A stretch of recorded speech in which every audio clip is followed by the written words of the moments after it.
সেদিন চলে গিয়েছিলাম আমার ভাইয়ের একটা ছোট্ট ইচ্ছে পূরণ করতে। ভাই অনেক দিন ধরে বায়না করছিল যে ওকে ফোন কিনে দিতে হবে। তো সময় হয়ে উঠছিল না বলে যাওয়া হয়নি। আর পয়লা বৈশাখের মতো ভালো সময় আর পেলাম না।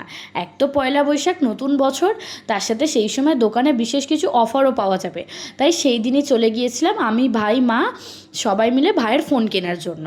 তো ওর পছন্দ মতো ফোনটা দেখে নিয়েছে। ওর পছন্দর নামেই বলা, পছন্দটা আমারই ছিল।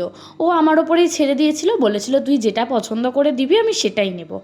ফার্স্ট টাইম নিজের ফোন হাতে পাচ্ছে বলে কথা, স্পেশাল মোমেন্টস তো অবশ্যই। দেখো, এর পরেও আরও বড় হবে, তখন নিজের পছন্দ মতো হয়তো এর থেকে অনেক দামি দামি ফোনও ইউজ করবে, কিন্তু এটা ফার্স্ট ফোন, সুতরাং এটা টু মাচ স্পেশাল। আর ওর মুখের হাসিটা দেখে নিশ্চয়ই বুঝতে পারা যাচ্ছে কতটা খুশি হয়েছে। ফোন নেওয়া কমপ্লিট, এবার বাড়ি ফেরার পালা। তোমরা জানিয়ে যাও ভিডিওটা কেমন লাগলো। ভালো লাগলে লাইক করে চ্যানেলটা সাবস্ক্রাইব করে দিও। টাটা।